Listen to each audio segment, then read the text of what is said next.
තාමත් PC එකේ open වෙච්ච වින්ඩෝ ක්ලෝස් කරන්න මෙහෙමද? එහෙනම් මම මේ කියලා දෙන විදිහ අදම try කරලා බලන්න. ඔයාලා මුලින්ම search bar එක click කරලා search කරගන්න pentask කියලා. ඊට පස්සේ මෙන්න මෙතන උඩින් වෙන search result එක click කරන්න. හරි. ඊට පස්සේ ඔයාලට පේනවා මෙන්න මෙතන task bar කියලා title එක යටතේ pentask කියලා option එක මගේ on වෙලා තියෙනවා. ඉතින් ඔයාලගේ මේක off වෙලා තියෙන්නේ අනිවාර්යයෙන්ම on කරගන්න. ඊට පස්සේ මේ tab එක close කරන්න. හරි. දැන් අපි බලමු කොහොමද මේ feature එක වැඩ කරන්නේ කියලා. ඉතින් ඔයාලා අනිවාර්යයෙන්ම file explorer එකේ ඉන්න කැමති application එකක් open කරගන්න.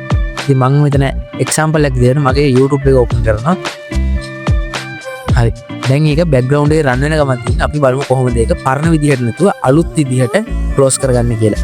ඉතින් ඔයාලා කරන්න ඕනේ ඔයාලා open කරපු application උඩට mouse cursor කරන් ගිහලා right click කරන්න. ඊට පස්සේ මෙන්න මෙතන pentask කියලා option එක දැන් available වෙලා තියෙනවා. ඉතින් ඔයාලා මේක click කරපු ගමන් ඔයාලට වෙනවා ලේසියෙන්ම අපේ ඕපන් කරපු ඇප්ලිකේෂන් එක ක්ලෝස් වෙලා යනවා. ඉතින් මම හිතනවා අද මම ගෙන අපේ වීඩියෝ එක ඔයාලට වැදගත් වෙනවාද කියලා. ඉතින් වැදගත් වෙනවා කියලා ඔයාලට හිතනවා නම් අනිවාර්යෙන්ම follow කරලා මේ වීඩියෝ එකට like එකක් දාන්න.